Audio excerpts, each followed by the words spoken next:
Voici une question dont nous avons tous besoin d'une réponse claire. Y a-t-il beaucoup de gens qui sont aveugles spirituellement? La parole de Dieu va ouvrir les yeux de tous ceux qui le veulent réellement aujourd'hui à l'émission À travers la Bible.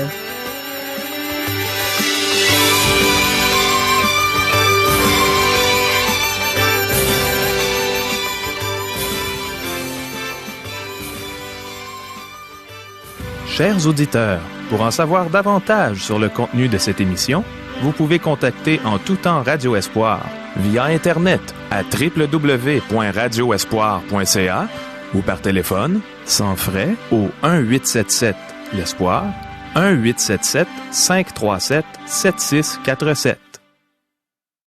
Bonjour, ici Caro. Aujourd'hui, on va apprendre ce que c'est d'être aveugle aux yeux de Dieu et comment on peut parvenir à sa lumière. Voici les questions qu'on va poser aux Saintes Écritures. Y a-t-il un message spirituel à comprendre dans le récit de l'aveugle-né que Jésus a guéri? Est-ce que c'est le Seigneur qui vient vers l'homme pour le sauver ou l'homme qui va vers Dieu pour être sauvé? De qui pouvons-nous le mieux apprendre à présenter l'Évangile aux gens? Comment pouvons-nous savoir si nous sommes aveugles spirituellement? Qu'est-ce qui arrive à une personne qui repousse Jésus qui est la lumière? Le Seigneur va répondre à toutes nos questions par sa parole. Il va se servir de la bouche du pasteur Régent Joly pour le faire. Demandons à Dieu d'ouvrir les yeux de nos cœurs pour qu'on puisse voir sa lumière. Prions. Oui, Seigneur, on a besoin de voir ta lumière. On a besoin de voir tes Écritures à la lumière de ce que tu es, toi qui es la lumière. Instruis-nous, Seigneur, on a besoin de mieux te connaître. Amen. À toi, Régent. Merci, Caro. À la dernière émission, le Seigneur Jésus a guéri un aveugle-né. Le miracle a tellement étonné les gens qu'on a conduit l'homme aux pharisiens afin de voir ce qu'ils en pensaient. Nous avons vu que les Juifs ne se sont pas réjouis en voyant ce miracle et qu'ils ne désirent pas que Jésus, qu'ils considèrent pécheur, en reçoive le crédit. Chers amis, débutons notre lecture de l'Évangile de Jean chapitre 9, verset 24. Les pharisiens appelèrent une seconde fois l'homme qui avait été aveugle et ils lui dirent « Donne gloire à Dieu, nous savons que cet homme est un pécheur. » Les raisonnements des pharisiens ne leur furent d'aucun secours. Ils sont devant un homme qu'ils considèrent pécheur et qui fait cependant des miracles. Ils demandent donc à l'aveugle-né de modifier son témoignage afin qu'il s'harmonise avec leur mauvaise interprétation des faits, leur mauvaise théologie. Ils demandent à l'homme guéri de donner gloire à Dieu. Cela semble si pieux, mais malheureusement, ils rejettent le Fils de Dieu. Verset 25. Il répondit, « S'il est un pécheur, je ne sais. Je sais une chose, c'est que j'étais aveugle et que maintenant je vois. » C'est la deuxième fois que l'aveugle-né comparaît devant eux, et cela commence à l'agacer. Cependant, son témoignage est merveilleux. « Je sais une chose, c'est que j'étais aveugle et que maintenant je vois. » C'est que j'étais aveugle et que maintenant je vois. Nous avons ici le témoignage de toute personne qui est sauvée.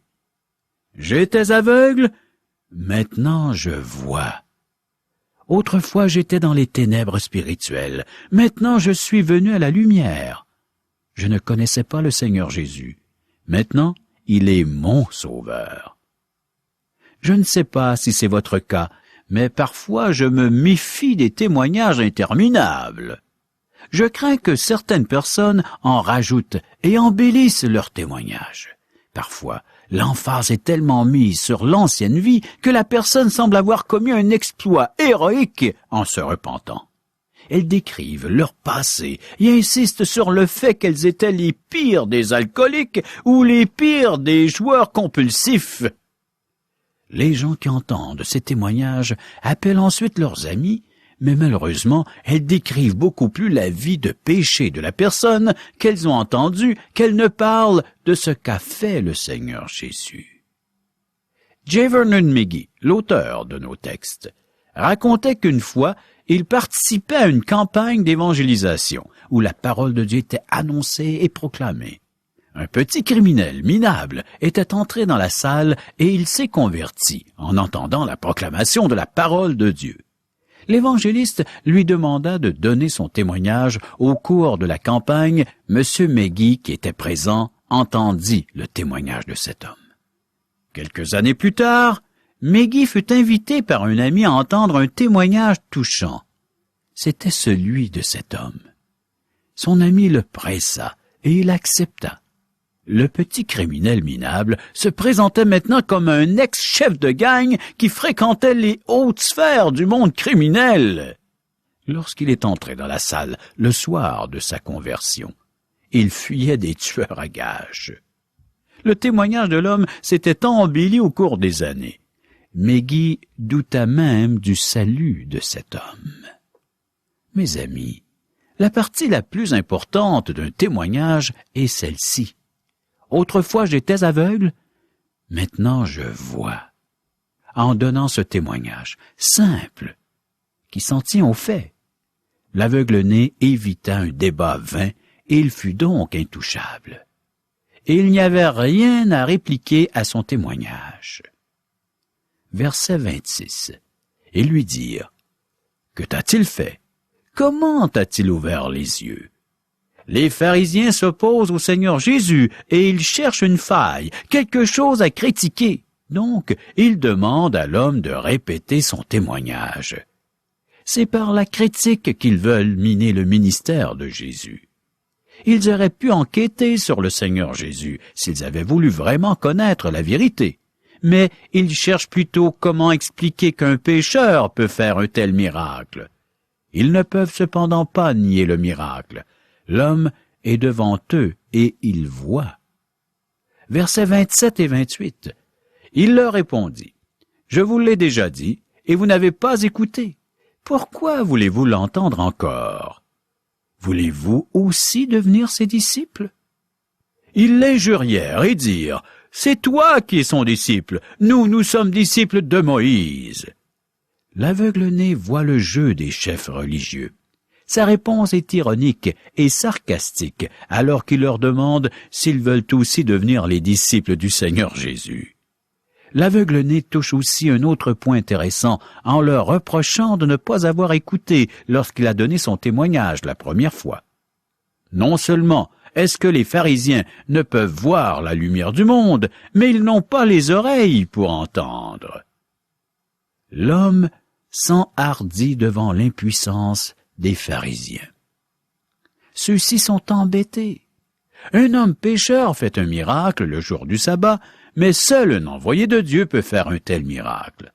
L'homme guéri perçoit l'embarras des chefs religieux. Versets 29 à 34. Nous savons que Dieu a parlé à Moïse, mais celui-ci, nous ne savons d'où il est. Cet homme leur répondit, « Il est étonnant que vous ne sachiez d'où il est, et cependant il m'a ouvert les yeux. Nous savons que Dieu n'exauce point les pécheurs, mais si quelqu'un l'honore et fait sa volonté, c'est celui-là qui l'exauce. Jamais on n'a entendu dire que quelqu'un ait ouvert les yeux d'un aveugle-né. Si cet homme ne venait pas de Dieu, il ne pourrait rien faire. » Ils lui répondirent, « Tu es né tout entier dans le péché et tu nous enseignes. » Et ils le chassèrent. Tenir ferme pour la vérité nous fait grandir. Les pharisiens adressent des reproches à l'aveugle-né. Notez que lorsque les orgueilleux sont à court d'arguments valables, ils utilisent le mépris pour se défendre. Cependant, ils ont amené l'homme guéri par Jésus à réfléchir. Puis, ils s'entêtent à lui faire dire que Jésus est un pécheur et à lui demander de donner la gloire à Dieu. Plus il se rend compte que le Seigneur Jésus est envoyé par Dieu. Puisque sa guérison ne fait aucun doute, l'homme vient de Dieu. En fait, l'aveugle guéri par Jésus s'étonne de l'incrédulité des pharisiens. L'aveugle-né s'enhardit de plus en plus et il enseigne maintenant les pharisiens. De plus, il défend le bienfaiteur qui l'a guéri. Dans cette scène, nous sommes témoins du premier acte de rupture entre ce qui deviendra l'Église et les synagogues. Les pharisiens s'enragent devant un argument auquel ils ne peuvent pas répliquer. L'aveugle-né prend de l'assurance dans sa foi et dans son témoignage. Versets 35 à 38. Jésus apprit qu'il l'avait chassé et, l'ayant rencontré, il lui dit, « Crois-tu au Fils de Dieu? » Il répondit, « Et qui est-il, Seigneur, afin que je croie en lui? » « Tu l'as vu, lui dit Jésus, et celui qui te parle, c'est lui. Et il dit, « Je crois, Seigneur. » Et il se prosterna devant lui. C'est le Seigneur qui vient vers nous. Oui, le Seigneur revient en scène. L'aveugle-né a défendu le Seigneur Jésus et il est sorti vainqueur de la discussion, mais les chefs religieux l'ont excommunié en le chassant de la synagogue.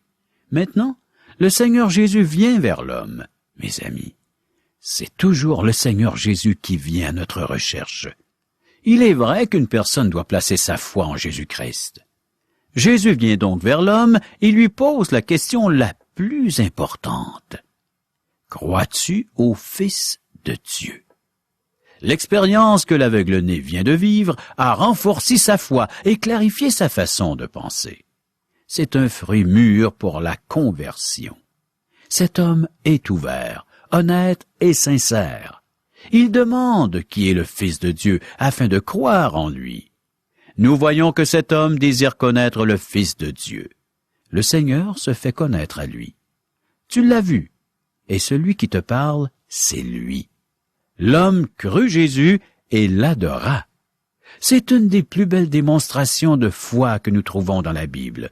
Le Seigneur est venu vers cet homme, et un pas à la fois, il l'a emmené à ses pieds, où il a affirmé sa foi et adoré son Dieu. Jésus nous donne un modèle pour témoigner. Notez la technique de Jésus. Il commence par susciter chez l'homme un désir d'en connaître davantage au sujet du Messie. L'homme est dans un état où il est enseignable. Lorsque nous le cherchons, le Seigneur Jésus est plus près de notre âme que nous le pensons. Tous les pécheurs passent par un processus semblable.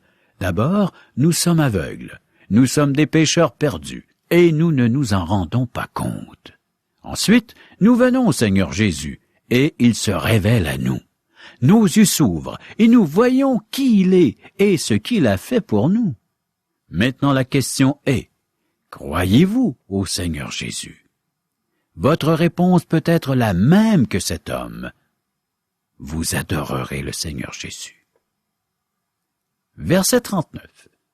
Puis Jésus dit, « Je suis venu dans ce monde pour un jugement, pour que ceux qui ne voient point voient, et que ceux qui voient deviennent aveugles. » C'est Jésus qui ouvre les yeux par son esprit. Voilà un énoncé qui semble étrange. Le Seigneur Jésus affirme que des personnes ont des yeux, mais ne voient pas. Ils ont des yeux pour voir ce qui les entoure, mais ils sont aveugles spirituellement. Si une personne reconnaît qu'elle est aveugle et qu'elle vient au Seigneur dans cet état, Jésus lui donne une vision spirituelle. Paul a écrit, « Mais l'homme animal ne reçoit pas les choses de l'Esprit de Dieu, car ils sont une folie pour lui, et il ne peut les connaître parce que c'est spirituellement qu'on en juge. » 1 Corinthiens chapitre 2 verset 14. Mes amis, si vous êtes venus dans la présence du Seigneur, qui est la lumière du monde, que l'on vous a parlé de lui et que vous dites « Qu'est-ce que la vérité ?» ou encore « Je ne vois pas qu'il doit être mon sauveur » ou « Je ne comprends rien à cela », alors vous êtes encore aveugle spirituellement. Les pharisiens avaient une excellente vue. Cependant, même s'ils étaient très religieux et très zélés pour leurs croyances, ils étaient aveugles. Les païens sont perdus, ils sont dans les ténèbres. Cependant, le Seigneur fait passer chaque homme à travers une série d'étapes. S'il y a une personne dans un pays où l'Évangile et le christianisme ne sont pas enseignés et que cette personne veut connaître Dieu, le Seigneur Jésus va diriger quelqu'un vers elle. L'homme qui est assis sur un banc d'église et qui entend la prédication de la parole est exposé à la lumière. Cette lumière révèle son aveuglement. Jésus a dit, « Si donc la lumière qui est en toi est ténèbres, combien seront grandes ces ténèbres? » Matthieu chapitre 6 verset 23. Si vous connaissez les faits au sujet de la personne de Jésus-Christ et que vous refusez d'y croire, alors vous êtes aveugle spirituellement et nous n'avons rien d'autre à vous offrir. Si vous êtes venu en présence du Sauveur du monde et que vous l'avez rejeté, je crains qu'il n'y ait pas d'autre Sauveur. Il est le seul et unique Sauveur du monde. Versets 40 et 41. Quelques pharisiens qui étaient avec lui, ayant entendu ces paroles, lui dirent, « Nous aussi, sommes-nous aveugles ?» Jésus leur répondit, « Si vous étiez aveugles, vous n'auriez pas de péché. Mais maintenant vous dites, nous voyons, c'est pour cela que votre péché subsiste. Ceux qui repoussent la lumière sont aveuglés par celle-ci. Oui, ceux qui repoussent la lumière sont aveuglés par celle-ci. Ceux qui pensent voir sont ceux qui ont une connaissance fournie par l'approfondissement de la loi. Ils ne se rendent pas compte qu'ils sont aveugles. Ceux qui se savent aveugles n'ont pas à se défendre. Ils acceptent facilement qu'on leur enseigne la vérité et ils la reçoivent de bon cœur. Les aveugles, par contre, ne veulent pas sacrifier leur propre savoir. Leur idole, c'est d'être admirés par leur intellect, leur érudition, leur titre et leur position dans l'Église. Ils rejettent toute révélation qui menace leur sécurité. Par de faux raisonnements, ils cherchent à anéantir les faits divins. Nous avons débuté ce récit avec un aveugle-né qui a reçu la vue physique ainsi que la vue spirituelle. Nous le terminons avec des chefs religieux qui étaient profondément aveugles et qui ne s'en rendaient pas compte. En présence du Seigneur Jésus, en présence de la lumière du monde, en présence de la révélation de Dieu, ils ont affirmé ne pas avoir de péché. Les athées et les membres de sectes comptent dans leur rang les personnes les plus dogmatiques. Ils affirment voir alors qu'ils sont aveugles. Ils rejettent le Seigneur Jésus. Alors leur péché demeure. Même s'ils ne se déplacent pas avec une canne blanche, ils sont aveugles. Nous voyons deux grands miracles dans l'Évangile selon Jean. La guérison de cet aveugle-né, ce qui n'avait jamais été fait, et la résurrection de Lazare, que nous étudierons au chapitre 11. Ces opérations sur le corps humain illustrent les opérations du Seigneur dans l'âme. Notez aussi que c'est Jésus-Christ qui est venu vers la Samaritaine, vers le paralytique de la piscine de Bethesda et vers l'aveugle-né. Le Seigneur Jésus-Christ est celui qui nous cherche, qui fait les premiers pas vers nous. Alors, Jésus parlant à la foule et à ses disciples dit, « Les scribes et les pharisiens sont assis dans la chaire de Moïse. Faites donc et observez tout ce qu'ils vous disent, mais n'agissez pas selon leurs œuvres. Car ils disent et ne font pas. Ils lient des fardeaux pesants et les mettent sur les épaules des hommes, mais ils ne veulent pas les remuer du doigt. Ils font toutes leurs actions pour être vus des hommes. Ainsi, ils portent de larges phylactères, et ils ont de longues franges à leurs vêtements. Ils aiment la première place dans les festins, et les premiers sièges dans les synagogues. Ils aiment à être salués dans les places publiques, et à être appelés par les hommes « Rabbi, Rabbi ». Malheur à vous, scribes et pharisiens hypocrites, parce que vous fermez aux hommes le royaume des cieux. Vous n'y entrez pas vous-même, et vous n'y laissez pas entrer ceux qui veulent entrer. Malheur à vous, scribes et pharisiens hypocrites, parce que vous dévorez les maisons des veuves, et que vous faites pour l'apparence de longues prières. À cause de cela, vous serez jugés plus sévèrement. Citation de Matthieu chapitre 23, versets 1 à 7, ainsi que les versets 13 et 14. Le Seigneur Jésus a prononcé une malédiction sur les scribes et les pharisiens. Ceux-ci étaient coupables d'abus spirituels. Ils désiraient les premières places, les applaudissements des hommes, et ils se servaient de la religion pour s'enrichir malhonnêtement. C'est pourquoi ils ont rejeté le Seigneur Jésus, qui était une menace pour eux. Il était la lumière, et cette lumière exposait leurs mauvaises actions et le véritable état de leur cœur. De même, ils ne pouvaient pas recevoir le témoignage de l'aveugle-né. Le faire aurait donné du crédit et de la crédibilité au Seigneur Jésus, et c'était la dernière chose qu'ils désiraient. Ils aimaient leur première place dans les synagogues. Ils se souciaient davantage de cela que des âmes des personnes qu'ils côtoyaient. Leur religion était plus importante qu'une relation intime et personnelle avec Dieu. Pourtant, le premier et le plus grand commandement est d'aimer Dieu. Leur religion était importante car elle leur servait de tremplin pour s'enrichir et se faire applaudir par la population. Cela était plus important que la justice et la miséricorde. Les chefs religieux méprisaient les pauvres, les malades et les infirmes. Ils enseignaient qu'ils étaient dans cet état parce qu'eux ou leurs parents étaient des pécheurs. Ils étaient disposés à traîner une femme surprise en flagrant délit d'adultère devant Jésus aux yeux de la foule. Cependant, ils avaient omis de traîner l'homme avec qui la femme était. Cet état de choses existe encore aujourd'hui.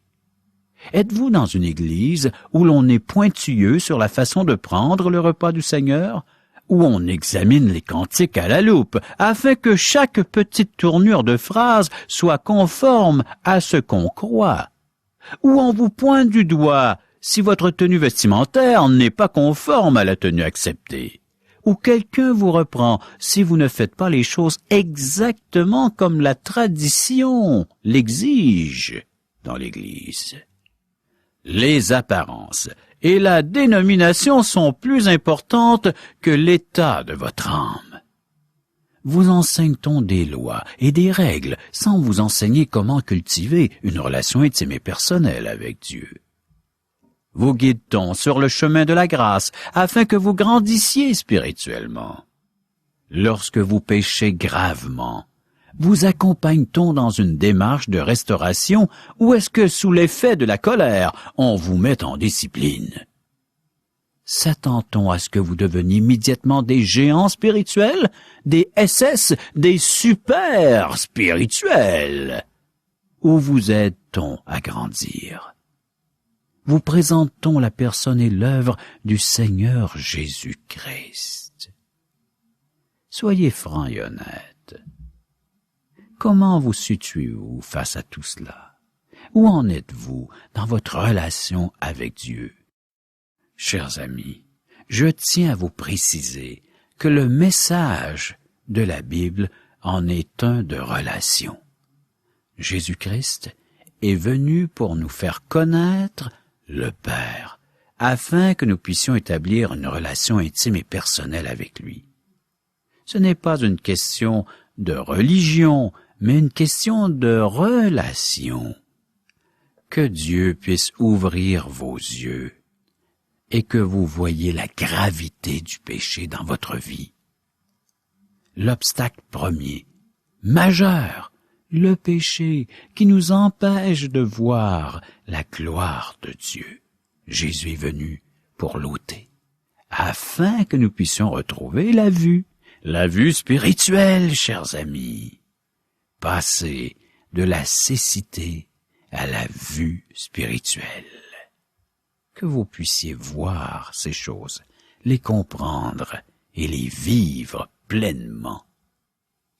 Oui, que vous puissiez recouvrer la vue spirituelle et de voir les choses comme Dieu les voit. Chers amis, préparons-nous pour la prochaine émission en lisant Jean chapitre 10, versets 1 à 10. Merci beaucoup, Régent. Jésus a guéri l'aveugle-né. Et non seulement l'a-t-il guéri physiquement, il l'a guéri spirituellement, quand il l'a rencontré de nouveau et qu'il lui a demandé s'il croyait au Fils de Dieu. Et l'aveugle a répondu en lui demandant qui était le Fils de Dieu. Ensuite, Jésus lui a dit qu'il l'avait vu et que celui qui lui parlait, c'était lui. Et l'homme qui n'était plus aveugle physiquement a dit « Je crois, Seigneur ». Et c'est là qu'il a recouvré la vue spirituellement. Puis il s'est prosterné devant Jésus. Imaginez, cet homme-là a reçu une guérison physique. Il voyait, lui qui avait été aveugle toute sa vie, et en plus, il voyait avec son cœur tout l'amour que le Seigneur avait pour lui. Il venait de recevoir le salut de Dieu. J'essaie d'imaginer comment il se sentait, puis ça peut pas être aussi grand que ce que lui a vécu, c'est sûr. En peu de temps, lui qui n'avait jamais vu physiquement voyait maintenant. Et en plus, et même je devrais dire, ce qui est encore plus important, il a reçu la lumière divine. Il a reçu Jésus comme son sauveur, comme son Seigneur, comme son maître. Maintenant, il voyait le salut de Dieu. Il venait de recevoir le don gratuit de la vie éternelle. Wow! Ça me rappelle, il y a quelques années, on m'a demandé d'accompagner un aveugle du Zaïre dans une tournée qu'il faisait de quelques églises évangéliques au Québec. Son nom était Kalombo Pascal. Je devais chanter 2 ou 3 chants avant qu'il donne son témoignage de conversion. Et quand je l'ai entendu donner son témoignage pour la première fois, je suis retournée chez moi étonnée à quel point cet aveugle voyait. Il n'avait pas été guéri physiquement, bien que je sois convaincue qu'il pourrait l'être si c'était pour la gloire de Dieu. Mais il avait vu la lumière. Les yeux de son cœur avaient vu que c'était pour lui que Jésus avait été crucifié, qu'il était mort sur la croix pour payer la dette de ses péchés. Quand je suis allée au 2e endroit où il donnait son témoignage, eh bien, j'avais eu le temps de composer un chant qui parlait de lui. Je l'ai intitulé « Je vois ». J'aimerais vous lire les paroles de ce chant si vous le voulez bien. Ça va comme ceci. Il marchait tout seul dans le noir, seul dans la nuit et sans espoir. Il avait perdu l'usage de ses yeux. Il était condamné à mendier le reste de sa vie. Des enfants de Dieu, émus de compassion, lui annoncèrent qu'en toute nation, celui qui croit au Seigneur Jésus-Christ recevra le salut. Oui, en Jésus, on recouvre la vue. Maintenant, Kalombo peut dire « Je suis aveugle, mais je vois. Jésus a ouvert les yeux de mon cœur. Je vois combien il m'a aimé, car c'est pour moi qu'il fut crucifié. Il est sorti de sa solitude, il peut marcher avec certitude. Il a vu le Fils de Dieu sur la croix, et bientôt dans la joie, il le verra dans la gloire éternelle. Rempli d'amour et d'espérance, il proclame la délivrance, la vie éternelle par la foi en Jésus, celui qui a souffert, vaincu l'enfer, renversé l'adversaire. Écoute Kalombo te dire, je suis aveugle mais je vois. Jésus a ouvert les yeux de mon cœur. Je vois combien il m'a aimé, c'est pour moi qu'il fut crucifié. Chers amis, ces émissions, ces messages suscitent en vous des questions, des réflexions? Vous aimeriez en recevoir les réponses? On veut recevoir vos appels, ça nous intéresse vraiment d'entendre vos réflexions. Nous avons une équipe toute prête à les recevoir. Ce sont des gens qui connaissent la parole de Dieu. Ils vont vraiment vous renseigner sur tous les points que vous voulez savoir concernant la Bible, tout ce qu'on peut lire dans les Saintes Écritures. Ces gens sont disponibles 24 heures sur 24. Ce sont des gens bien engagés. Ils attendent vos appels. Appelez-les, vous ne serez pas déçus, c'est certain. Oui, toi qui vis avec ce questionnement, ne sois pas gêné. Fais-le. Rejoins ces gens qui sauront t'aider. Tu as besoin d'amour? Il y a juste Dieu qui peut te le donner. Et c'est à travers ces gens qu'il va te communiquer cet amour. Appelle. Appelle maintenant. Voici nos coordonnées. Par téléphone. 1-877-L'ESPOIR. 1-877-537-7647. Et à notre adresse courriel www.radioespoir.ca et à l'adresse postale Radio Espoir, casier postal 34 143, Charlebourg, Québec, G1G 6P2. Bonne fin de semaine et à lundi. Bye bye.